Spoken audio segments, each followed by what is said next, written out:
Uh, all right, so we're recording. So, just an introduction. Hey everyone. Uh, my name is Karthik.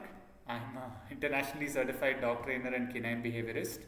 And this is the very first edition of Divine Dogs Interactive. It's something we've been planning for a while now. We are working on putting a lot of educational content out there. And the purpose of this session is it's not purpose driven, right? So we don't have any particular topic that we discuss. The topic and the flow of the session is entirely decided by the people attending it, right? So today being the first, we have two participants. I will allow them to introduce themselves and just say a little bit about who they are, about their relationship with dogs, and why they uh, decided to join this session. So we'll start with Swayambhu. Hello everyone, my name is Swayambhu and I'm an animal rescuer for over a decade.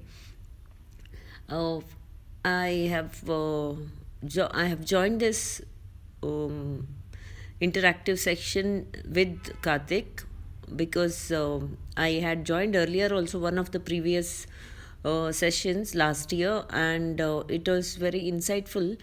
As a rescuer, we come across a lot of complaints from the citizens, and I thought it would be good for me to take a different perspective from a canine behaviorist, because as a rescuer I could be biased towards dogs, or I might not be able to understand what exactly uh, a dog had to convey. So I didn't want to pass on a wrong message to citizens when I'm trying to create awareness about feeding or about dog behavior and how they should react to a dog behavior. That is the reason when I enrolled for one of the sessions, it was insightful, and when this rollout came, I didn't want to miss a chance, so I joined the session because I was sure I would have more question to ask, and I knew I would get a Just to add right also, answer. for anyone watching this, I've known from different sources about the work that Swayambhu's been doing in this field, and it's really it's a sacrifice, and she's put in so much energy into it, and we really need more people like her. So lot of hats off to you for the work that you're doing, and it's also important to share knowledge because as I don't know directly as a rescuer about a lot of things that are faced, on the ground, things, problems that they face, and although we know all of this on the news, what the actual rescuers are dealing with is at a different level. The kind of backlash they get, it's really quite appalling, right? Similarly, I can bring my expertise into the table. A pet parent also can bring their expertise because a lot of times when I got married, and I learnt a lot from my wife because she was actually scared of dogs, and her perspective on a lot of things actually was a big surprise to me, because for me from the beginning, I'm in this field, I'm working with pet parents, I'm helping, so I will think like a dog trainer, but I may not be able to get through to a pet parent because there will be a block. They'll say, fine, you're a dog trainer, but still, and I might have taught them everything, explained to them, shown them, demonstrated it to them, made them do it, but still there is a block that people have. So it helps to gather all the perspectives, as you rightly said. So Anupama, can you introduce yourself as well? Okay, well, let's start with the introduction about me. Hi, I'm Anupama. Yeah, I have been a pet parent for about 12 and a half years now, 12, 13 and a half years now. Um, so our first dog was Frodo, who was a normal Cocker Spaniel, but I wasn't really involved in taking care of him for the first few years. It's only from Corona, that is his last 2 years of his life, that I started taking care of him. But it said right that once you experience an animal's love, there is no going back. After him and after a while, we came across this puppy who was disabled, And she was a rescue. They were trying to put her down because she was blind, she was visually impaired, and we were told at that point in time it's because of Babese Gibson. Um, and so I was an experienced pet parent by that time, and so I was like, oh, it doesn't really matter if she's blind, because for a dog, nose is more important than eyesight, right? So that was my reasoning. So and since I was an experienced pet parent, I was like, okay, I will take care of this dog, I will not hesitate. So that's how Ovi came into our life. And because of Ovi, and because she's a disabled dog, I went about telling people in our apartment that she's disabled, just from her safety point of view, about her disability. And that's how I somehow got into taking care of the community pets that we have here in our apartment. We initially had about seven of them, but currently we have about four of them. The other two are not a problem, but the two, particularly in front of clubhouse, is where people frequent the most. And there have been instances where they have been, kind of children have ridden bicycles over them, or these delivery guys have hit them, and so they tend to chase two wheelers, right? They also tend to exaggerate it in front of known people. So that's how I've gotten into taking care of the pet animals, all thanks to the knowledge gained by trying to study OV. Yeah, that's about me. Done. Then good. Then I think it's relatively free flowing. We have two very like minded people, three, because I'm also on the same boat. And the first dogs that I had a chance to experience truly were the streeties, right? So I literally, when I was, I think in school, I asked my parents that I want to spend one full night outside because I'd watch, this guy called Sean Ellis on National Geographic who lived with wolves for a year. I said, okay, I don't have wolves.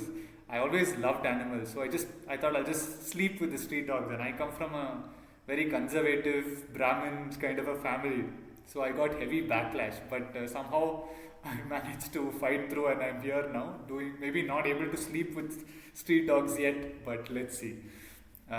So, given what you both of you have said, I think one of the common topics here is about street dogs in the community. It's something both of you are have been actively a part of. Swayambhu, to a different level altogether, but it's something that we're all a part of. So that's something we'll discuss in today's session for sure about street dogs, community dogs, a little bit of what we can do. Just again, I will shed my thoughts and perspective on it, and of course, you guys can feel free to step in at any point and add your views on it. And also, I think we will speak a little bit about two more things. One is we'll talk specifically about Swayambhu's issue, which is we've she's just kind of taken a dog in, and now she's having the dilemma. Okay, I've done the right thing, but now how do I get the dog back out? Because now dogs already enjoy the comfort of her house terrace. And with regards to OV, maybe we'll just talk a little bit about raising a visually impaired puppy, right? Because that's also very interesting. So I think we've got three interesting topics. We'll go over. Excellent. So for anyone watching, we're breaking today's session into four segments. We'll quickly go over all of them. Uh, and yeah, we'll discuss the four. All right. So it's not a one-sided talk from my end. So please feel free to stop at any point. Since it's three of us, we don't need raising hand or anything. Just go ahead and start speaking.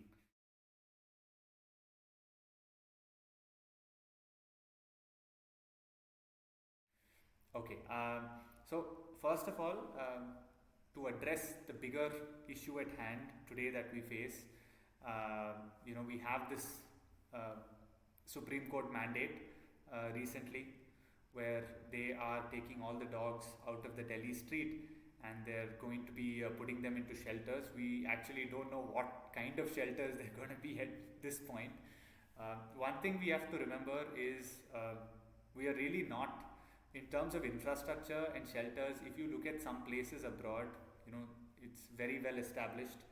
But here, I mean, sad to say, we don't have that kind of infrastructure yet.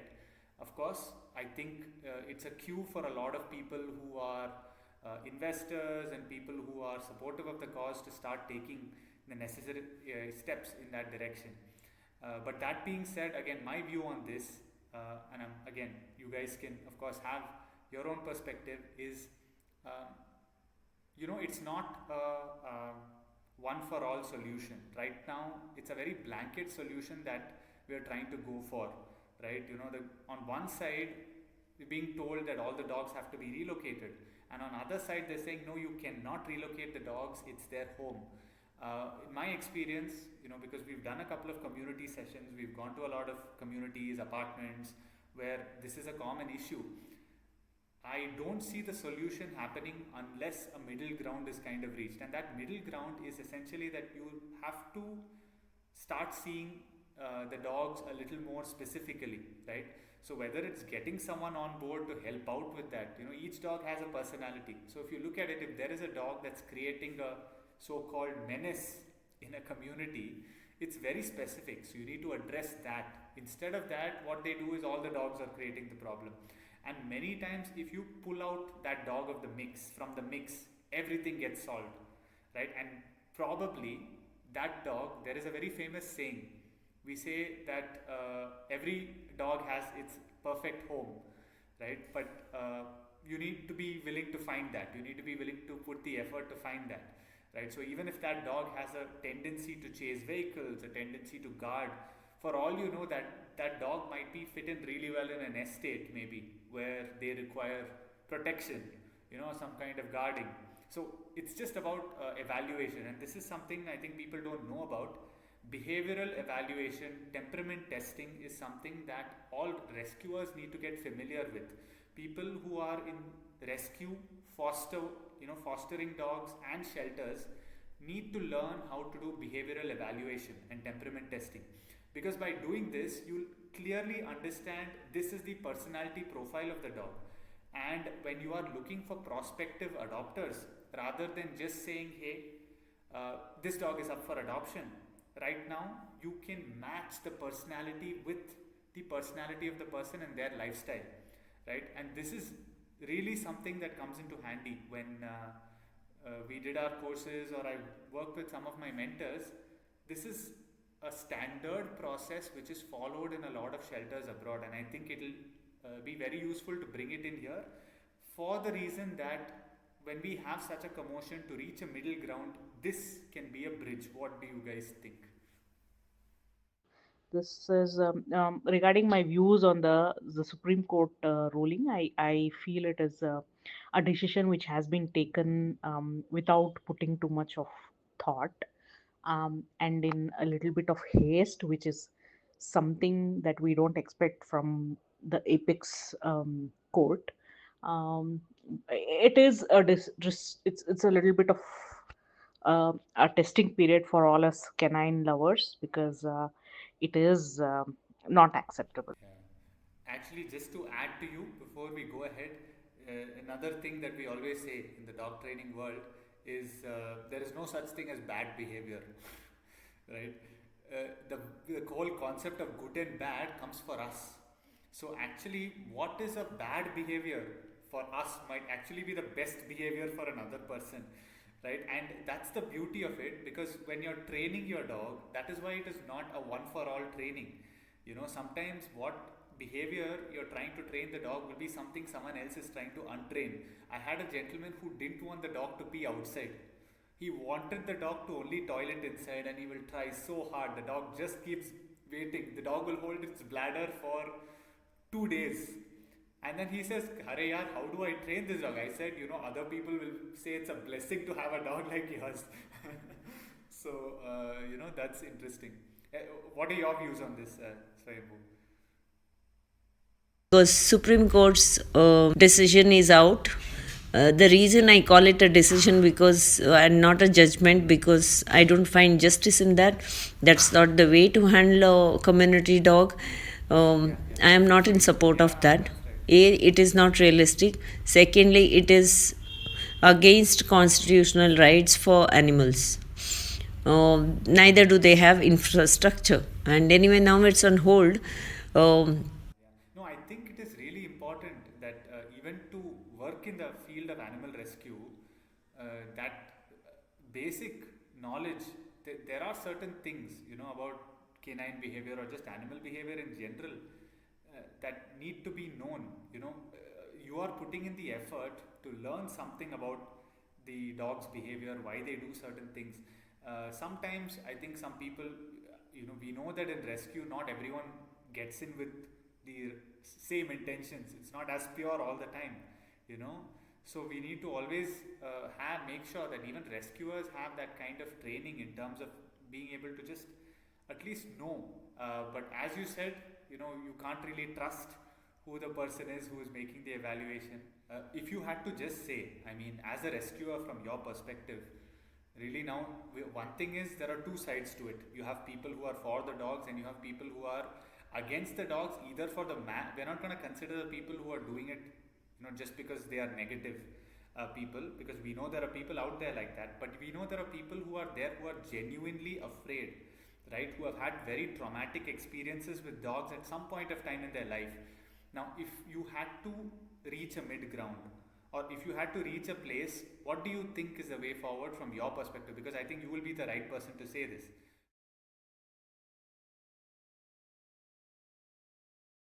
my suggestions for a human dog conflict is: number one, pre-bite vaccinations have to be made mandatory by the government, because firstly there is no awareness and nobody knows that there is something called pre-exposure vaccinations, which is taken as a precautionary measure. So when we have so many vaccines, like there is vaccine for polio, there is vaccine for malaria, and I think kids have many other booster doses. I am not aware because I don't have a kid, but I am aware that there are a couple of vaccines which kids, chicken pox, which kids are supposed to take. Same way, we can take pre-bite vaccinations. I have been taking for 7 years because I am into rescues, and during COVID, I had started taking, and I could see the difference in myself because my confidence level boosted. I was confident that I had a coverage, and that helps you with the body language also, because ultimately dogs, take read a lot about your body language. So I request all to take, or government has to make it mandatory. My preference is government making it mandatory so that it creates awareness in everyone. The way they did COVID vaccination drive, this is very much doable, and high time we take it forward, because even if government doesn't do, we can do it ourselves. Point number two towards this Supreme Court order is, I feel it's high time government creates a portal, a crowdfunding portal, where rescuers, private vets, and government funds are linked, or maybe government can call out for donors, or if they are willing to, so that we have funds, we have rescuers, and we have private vets all in one place with transparency about funds. Because rescuers have skills, but we lack funds. Because it's not that we just handle sterilization, we have accidental cases and the bills keep on piling. So if government involves rescuers and private vets and donors, we can do sterilization of community dogs at a faster pace, and in a short span, because most of the dogs come easily to feeders. The main intention of feeding is to neuter. Let me tell you, as a rescuer, I feel when you feed, you are earning the trust of the dog, and that is easy way to take them to the vet for sterilization. Now there's a gap here only because of the funds. Because how much can we ask? Because the donor circle remains the same. How can I go to my same friend multiple times? So it becomes a EMI for the same donor. So when the donor circle changes, naturally it is not a burden on anyone. Nobody will avoid us. So, and there is a portal for transparency. Government has to give us cashless card. My idea is like something like insurance for humans. We just go to a hospital and show our insurance, health insurance. We don't have to pay anything. There's a cashless payment, and the insurance company pays the hospital. Similar module can be applied here with the additional uh, support, donor support, where donors will pay on the portal and there is transparency. I think with this we can achieve the goal much more faster than just government civic authorities doing it, because they also have, BBMP is doing a fantastic job, but still they have their limitations, like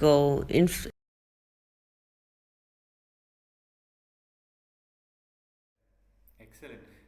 Actually, for me, generally, when I'm approaching this, what you said is on, because the order of things that I feel needs to be done, this is not something that's going to change overnight, but everyone, whether it is pet parents, whether it is rescuers, vets, behaviorists, groomers, everyone who's a part of the field have to push for the same set of things. And I feel this is my thing. My formula is, of course, vaccination of all dogs. This is being done already, right? But still, we have to create awareness about it, because a lot of people don't understand, even with regards to the frenzy about rabies, right? A lot of people don't understand what is rabies, how is it transmitted, how it works, none of that, right? So the first thing is awareness, and they need to understand that the percentage of rabies dogs has really dropped. If you look at it, it's barely, it's almost close to nil, right? And awareness like that can help to reduce the fear. Also, people think if a pet dog bites me, I'm going to get rabies. This is a common fear. Even if you go to a doctor when a dog bites you, naturally, as their protocol, they will give a rabies vaccination to you, regardless of whether that's a pet dog or a vaccinated dog, their protocol. So, what people are led to believe is if a dog bites, I'm talking about a very common man here, because when I go to the apartments, the mindset is not as advanced in this field as us, right? So first is awareness about vaccinations. Second is awareness about sterilization, which is being done great. I think in Bangalore it's a lot better now than how it was. There are a lot of programs, and I really pray and wish that more and more will start. And it's being done in a nice way, right? In a very sensitive, good way. This is my goal. Second. Third, and the most important, this is what will make the change, is awareness. And awareness right now, when I go with my dogs to schools, to old age homes or corporates, the main thing is sensitizing. The first question I ask people is, how many of you are scared of dogs?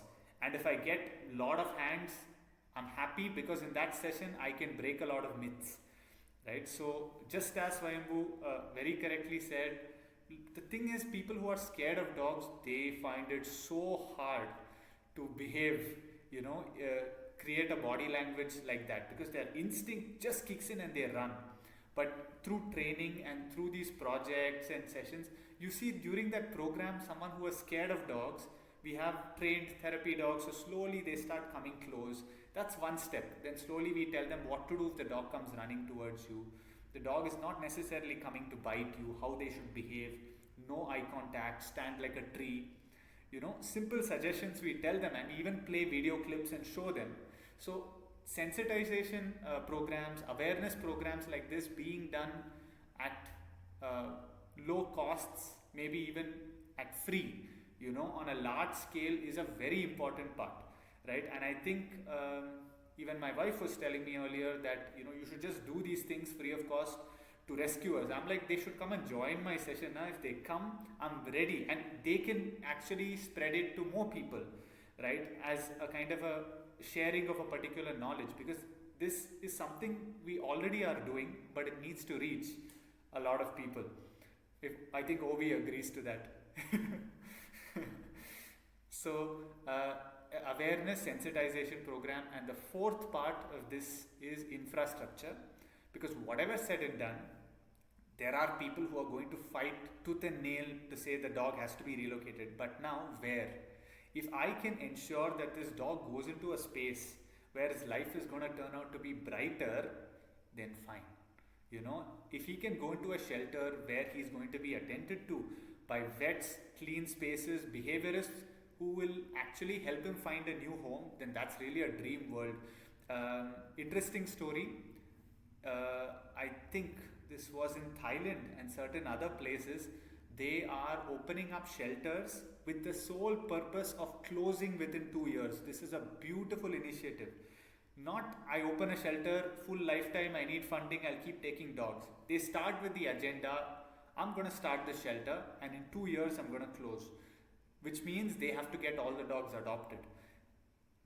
This is beautiful because I think we are also moving towards times where companionship is so much needed, especially animal companionship, that emotional support.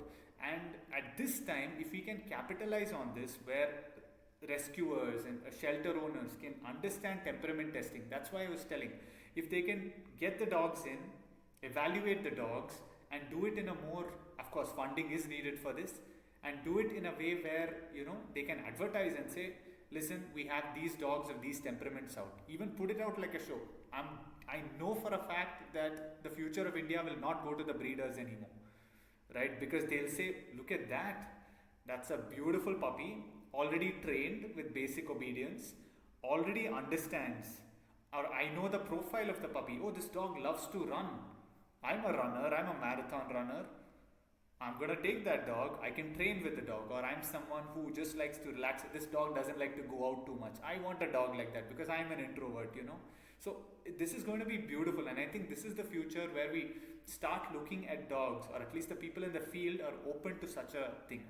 Even I remember when we used to discuss about, rescue work from the behavior and the training standpoint, we always used to say that the dogs that get caught in an area when you're doing a blanket neutering program are the ones usually that are the most sociable, right?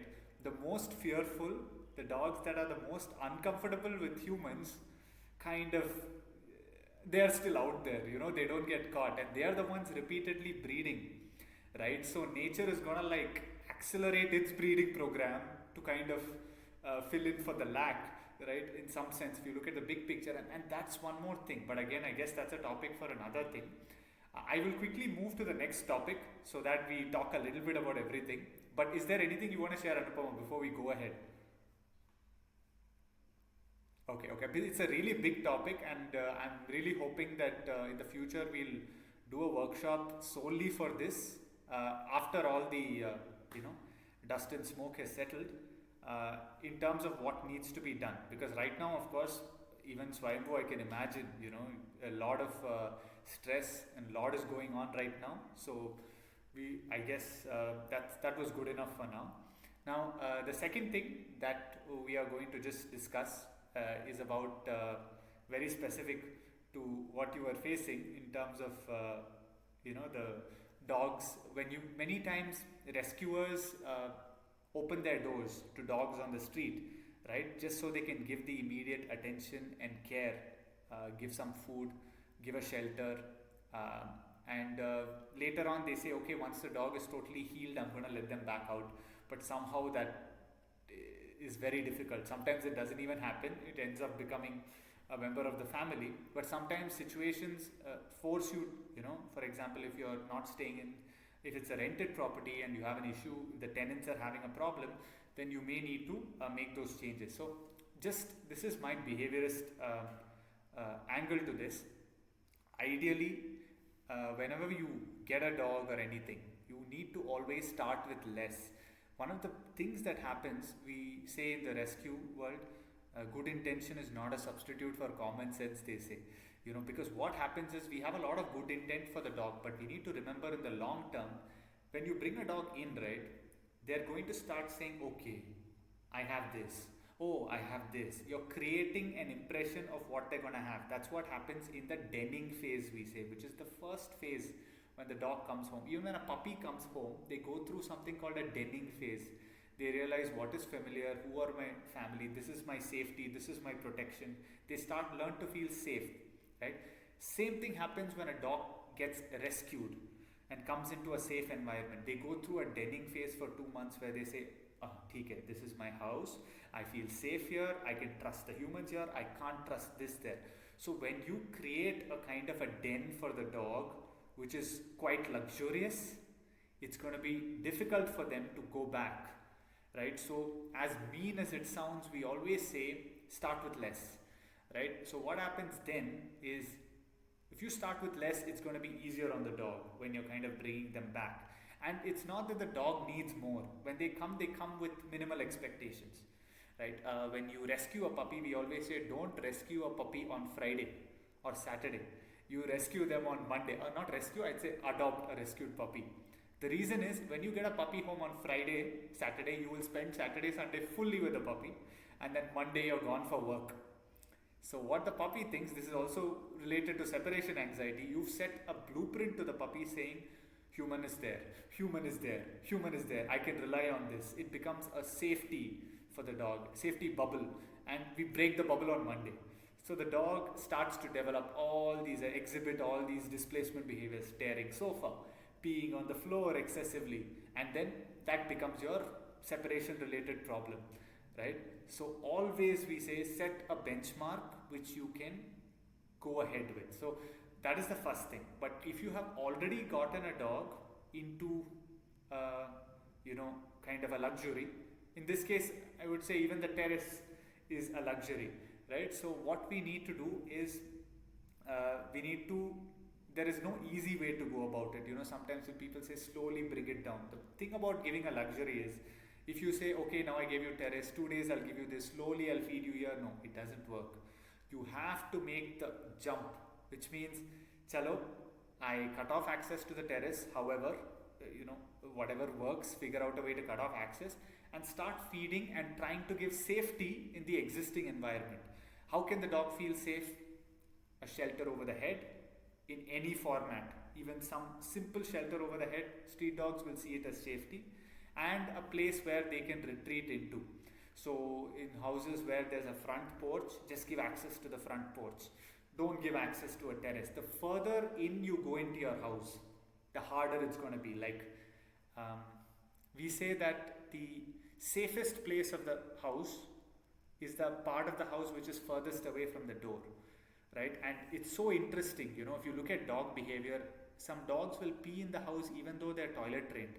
And just by seeing which part of the house they pee, you can tell so much about what they're trying to communicate. If they are peeing near the door, it means one thing. If they're peeing on your sofa where your smell is there, it means one thing. If they're peeing furthest away from all the exit and entry points, it means something. So we always have to remember that the further in you go into the house, the more you're making the dog into a protected member of the house. And if you have an anxious dog or a dog with traits where they look for safety and self-preservation, then this dog will just plonk themselves there and not want to go, right? So that's something to keep in mind. Also an interesting thing, it's a topic that I think everyone should be aware of, even if they're planning to adopt a dog or even a rescuer.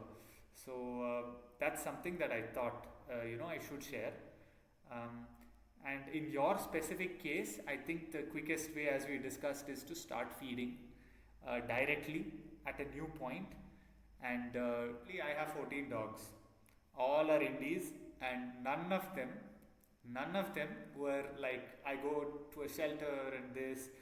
It's just they came.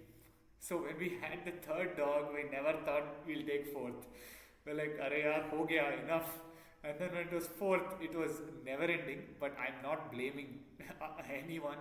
Honestly, it's been a blessing, because the reason we call our venture only Divine Dogs is because beyond all this, the physical turmoil that it creates, there is some spiritual angle to it that ultimately transforms your life. You make some, I think Swayambhu also really, you started going to the vet and you left your job. So many changes, right? Brings. So, anyway. So, uh-huh. Yeah. It's yeah, yeah. So for everyone who's watching, please remember that currently the rabies vaccination that you need to get when a dog bites you is not the age-old 14 shots. Right now, it's just either a set of 3 or a set of 5. That's it. And in addition, you have an option to get something called a pre-exposure rabies vaccination. This is already done by rescue workers, by professionals in the field. So, just for all of you to know, all right? So, that's good.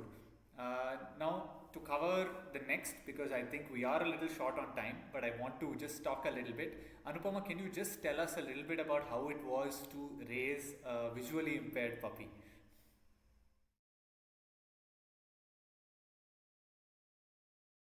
Regarding raising a visually impaired puppy, it has been a steep learning curve, I will not lie. First of all, I think the first and foremost that we ourselves should accept that the disability in the dog exists, and it's not she's never going to be a normal person, right? She's never going to be a normal dog. So as long as once you have that expectation set in place, I would suggest that figure out the cause for disability. Was it birth? Was it by birth, or was it, did she go blind later on? What I mean, because even now Ovi prefers to see over use her other senses, like smelling or hearing or touch. So these things help a lot in trying to train her later on. So you need to have that basic things in place. um, that is one thing. And the second thing is, while you need to get one or two people, apart from yourself, from the family on board, because all of you should be speaking the same language to the disabled dog, right? So you need to get the support of your family members. It cannot be only you, otherwise it is going to be overwhelming. uh, I'll put it straight on the table. It's not going to be an easy task, raising a disabled puppy. They will come with their challenges, they will come with their little bit of trust issues, right? So also what I've seen with Ovi is, um, because of her visual impairment, the rest of the senses are kind of overcompensating for the loss of that eyesight, right?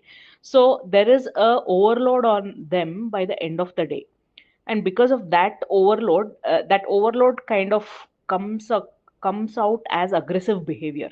So people in the family should be made aware of all these things. So it should never be one person's decision to adopt a disabled dog. I would suggest get two or three from the family on board, and they should be equally committed. All of you should be equally committed. Other thing is, you might want to get creative with your commands, like, so things like, handshake or roll might not really help as much as something like left, right, up, down, no, halt would help. So these are all, commands which will help a disabled puppy more, because with Ovi and with her visual impairment, come here is come where for her. She'll be like, where do you expect me to come? So I would rather, say go left, go right. Within the house, we have given her markers like, come dining table, come sofa, come room, things like that. Um, other thing is, you should child proof your house to the based on the disability of your dog. Try and child proof the house. There might be rough edges, like, with Ove, that is what I figured out. There are some rough edges in the house, or she's just a puppy, right? At the end of the day, she's just a dog who gets excited and she jumps, and she goes under the table and she jumps, and then she hits her head. She wouldn't have done that, in my view, if she were to be a normal, dog without any disability. So those are the things, like you just have to go to Amazon and type in child proof materials, and you do get a host of output. So you just have to, see what suits your pup's disability, and then uh, try and child proof the house accordingly. um and then there are other things like pressure on the leash. Like when you're walking your dog, right, the leash pressure can actually become a beautiful language between you and your canine companion. It's actually, I would suggest that you invest it. Instead of, giving them verbal commands, you can the pressure on the leash can itself be a beautiful language. For dogs, touch is an important thing. Well, like for example, one is when you're teaching them how to sit, you might have to, touch them and, tell them this is sit, and then immediately reward them, so that they kind of try and make association with Ovi. She took some time, like they don't learn like immediately, but they take about she took about a week or something just to sit down, and I used to practice that with her 2 or 3 times every day. So they do take time, because the translating your verbal command into something which a disabled dog will understand might take time. So you might have to, be really really patient with disabled dogs.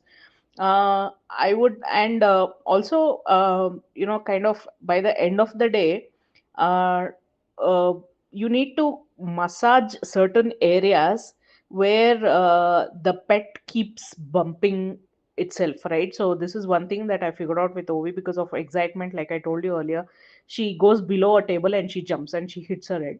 And over the time, she gets used to it, no doubt. But it helps that if you can, kind of massage your pup, the bonding will actually increase. Um, if there is a, sensory overload, and if it comes across as aggressive behavior, what I suggest is, you try and keep a list of songs which can calm your dog ready. In YouTube you get a lot of dog calm music, right? You just have to type in new dog calm music, and you get a host of suggestions there on YouTube.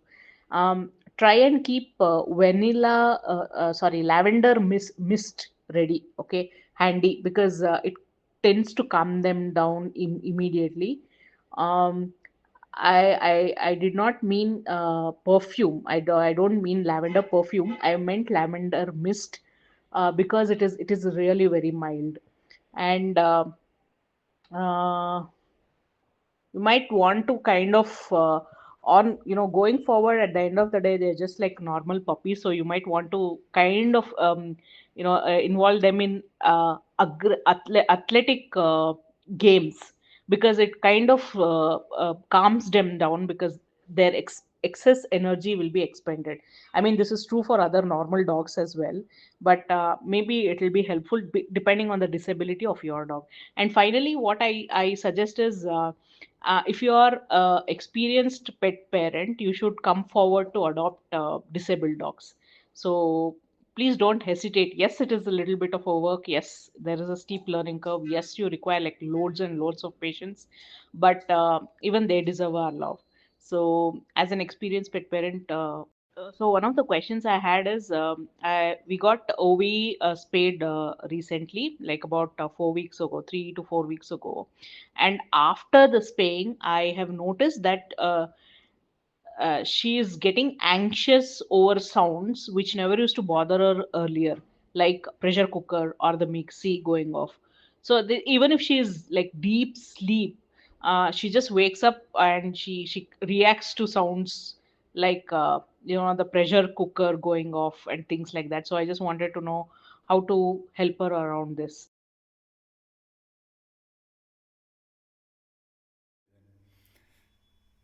Good.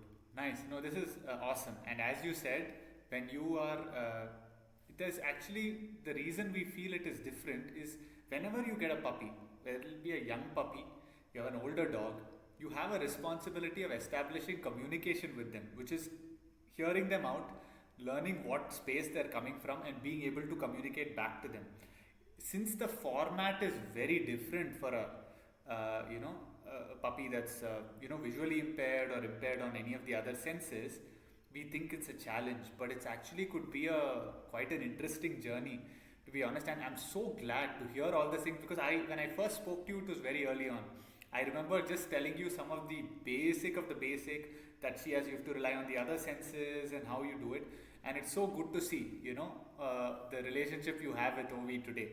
So, about what you spoke, for a blind or a dog that's visually impaired, as you said, you have to identify which other sense is working really well, and you have to teach them using all the other senses. When you're training a dog, visual cue is of course the easiest cue, right? So when you're teaching a dog to sit, many times you raise your hand above their head with a piece of food, they sit.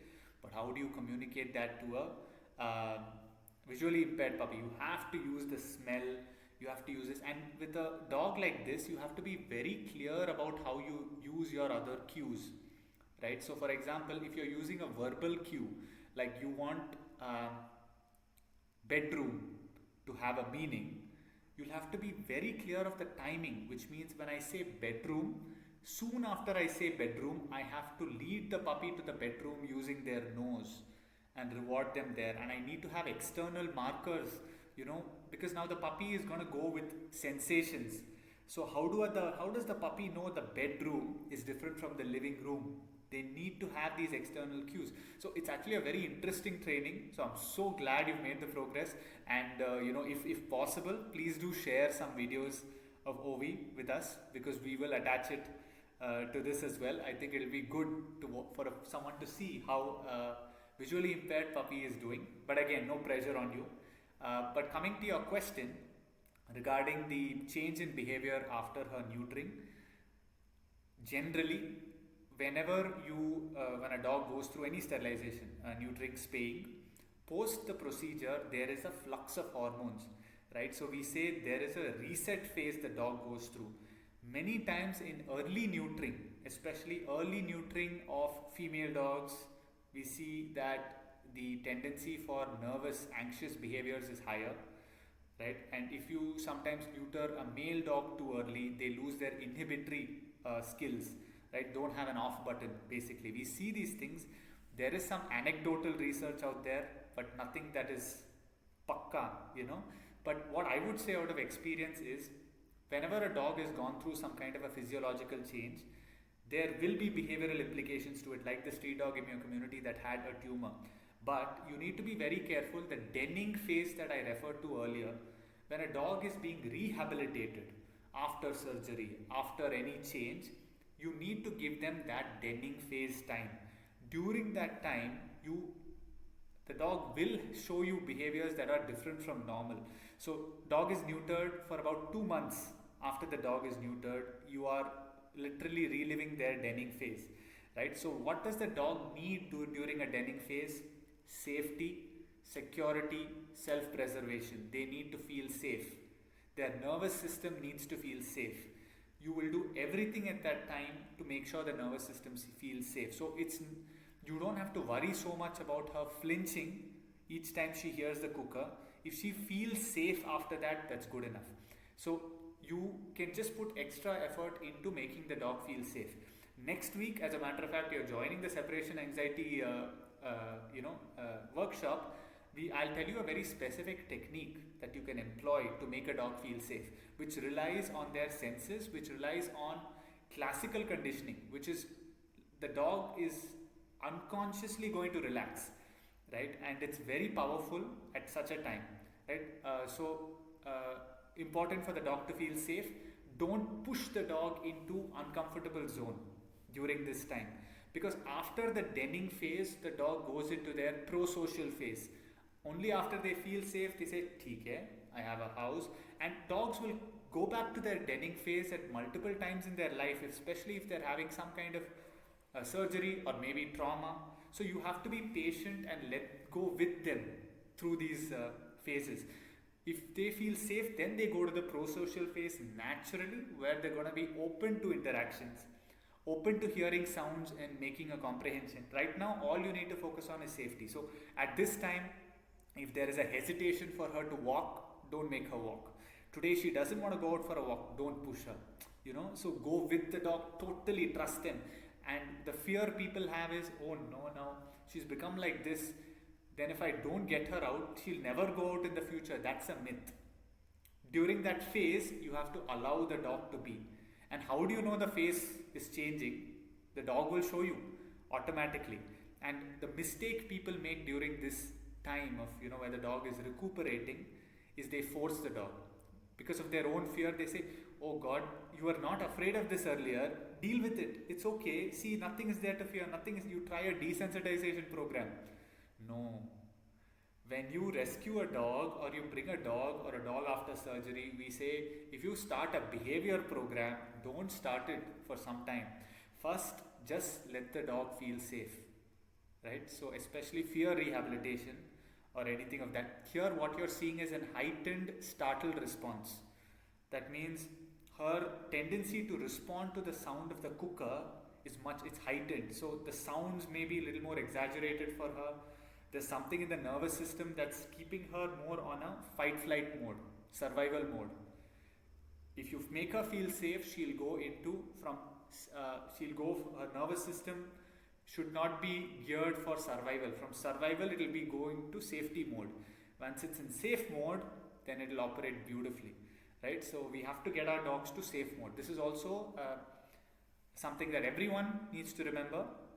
Uh, when your dog is afraid, you don't have to make them deal with the fear right there and then. First, give them time, give them space. If we had trauma, you cannot start rehabilitation instantly. A human, you have to first take them away from what causes the fear and make them feel safe. If someone has been, let's say, in a domestic violence or trauma, you don't just tell them to be okay with people. You let them be a recluse. You let them go. You need to give them space, right, to heal, and then you take it up from there. Of course, it's a lot easier with animals because they're a lot more accepting, but just giving an example. Also, very quickly, because you just mentioned that, I want to tell people that in the training world also there has been a huge myth. They say when the dog is afraid, you should not comfort them. Very commonly asked question. And as trainers, I myself have told in the past, you should not do it because you will reinforce anxious state of mind. But you need to remember where the dog is coming from. The dog is really just recuperating from trauma. Your presence, nervous co-regulation, is very important. They need your body contact. They need to feel safe. But at the same time, you doing it's okay, Baba, it's okay, Baba. No, that's wrong. But just as you perfectly phrased it, which is you doing it with her. You said, I'm here with you to experience this. I'm there with you. That's the vibe you want to give. And dogs pick up on that vibe instantly, right? It's very powerful and it's very healing for the dog. So, good point. So, I just wanted to say that. Yeah.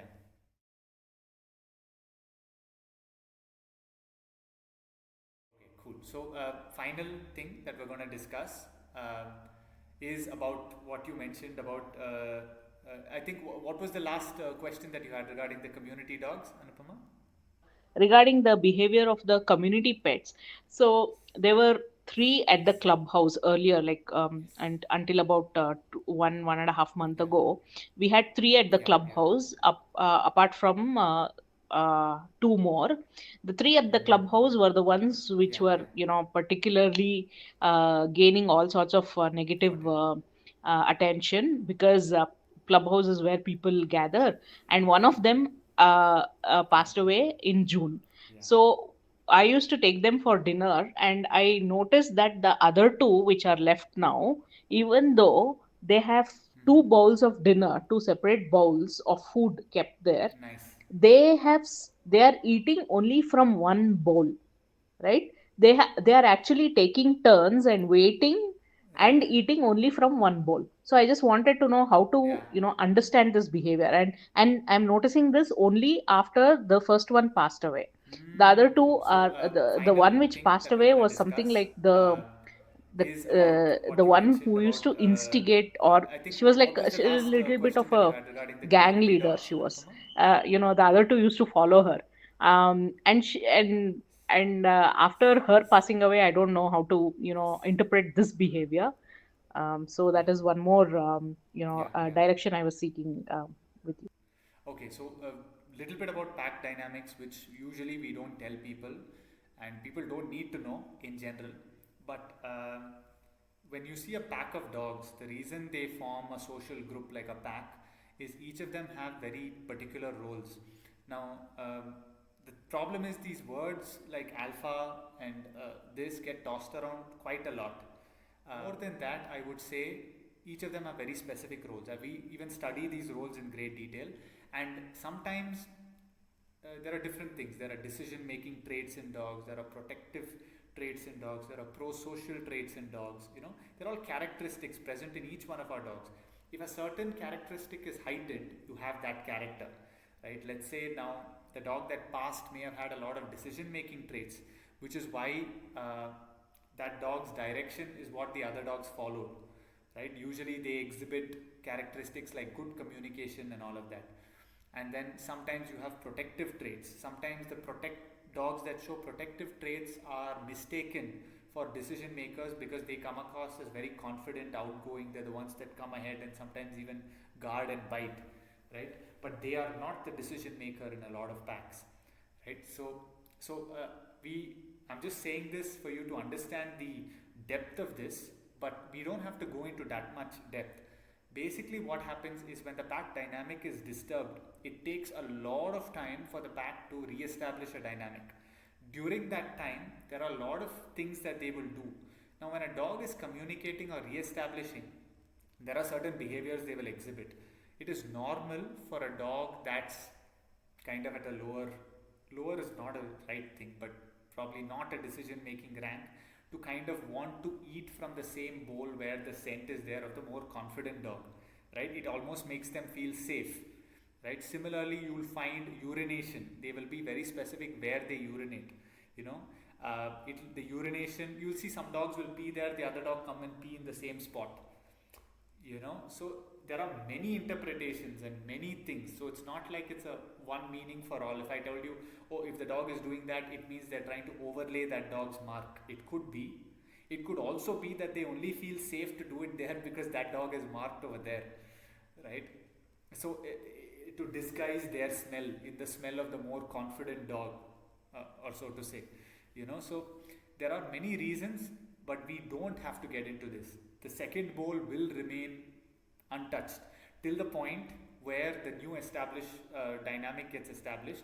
And for all you know, one of the dogs is trying to clearly tell the other one that, listen, I decide who eats the food first and where they eat from, and later on you can eat. We should not disturb that, right? Unless we are planning to domesticate them.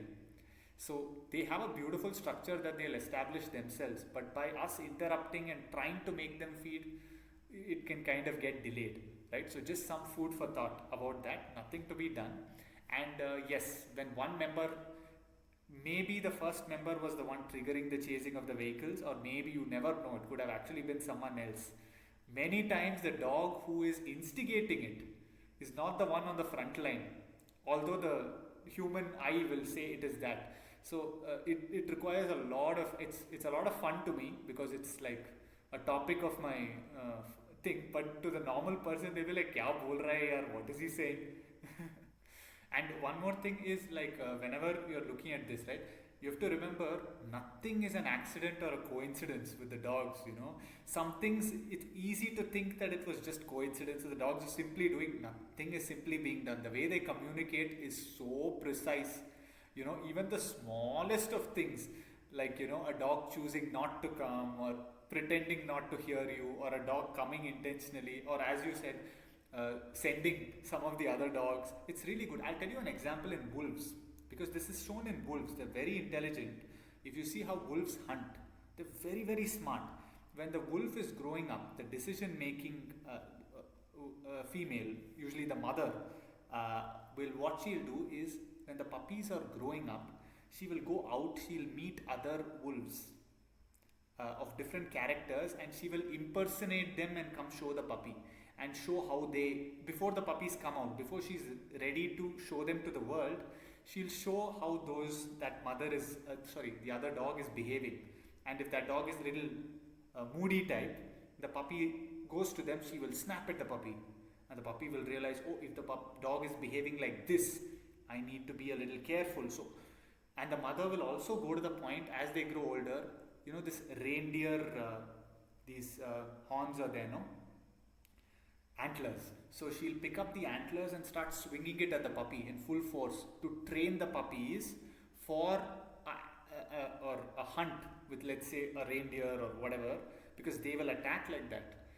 So how did the mother think all this is needed? These are beautiful characteristics, or we say, of a decision making, mostly female, right? Their maternal instinct is very smart. It's all about self preservation, and they think about the pack.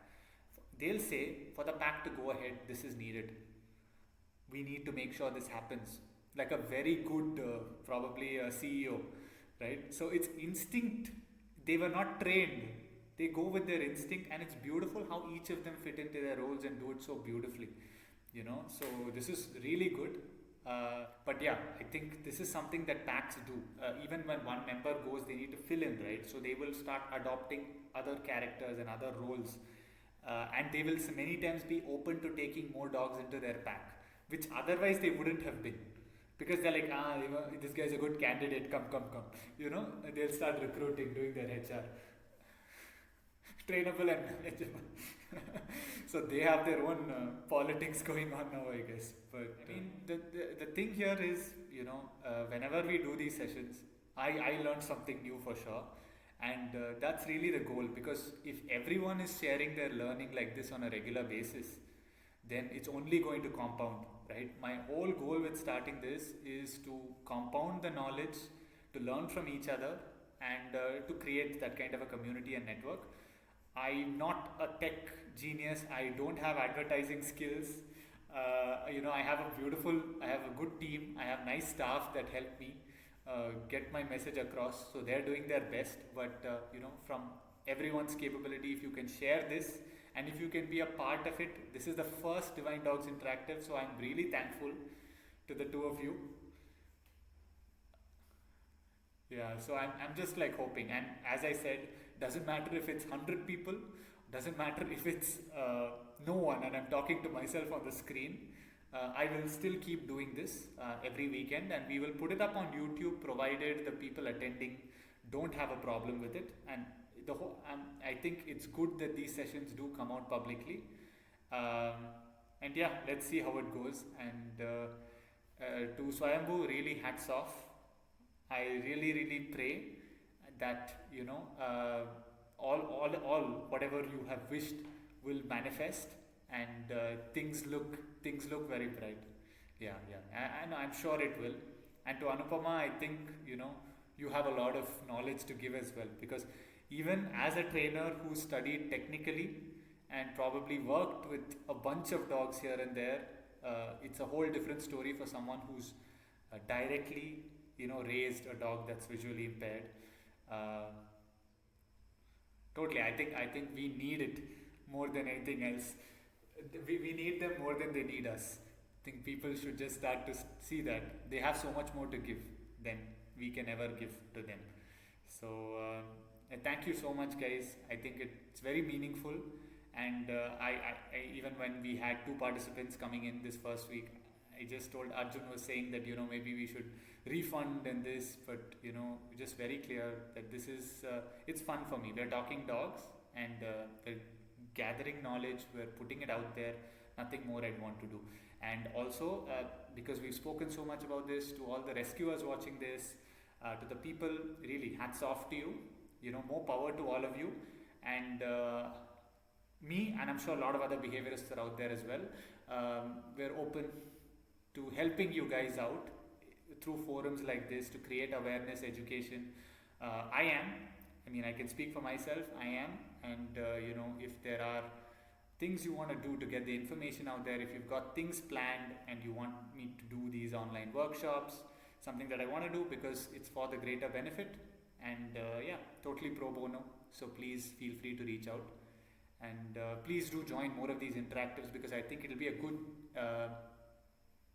knowledge experience for you, because more than anyone you guys can put it to such wonderful use, being the amazing souls that you are and you've come here to do. So thank you so much, and we will see everyone, whoever's watching at least. We'll be back next after another 14 days with another interactive, but yeah, stay tuned. Thank you so much, guys. All right, thank you so much. Yeah, this entire video is going to be uploaded on YouTube. I'll just trim the ends and I'll upload it with the subtitles, and you can use that. However, I'll share it with you directly. Yeah, all right. Thank you so much, guys. Bye.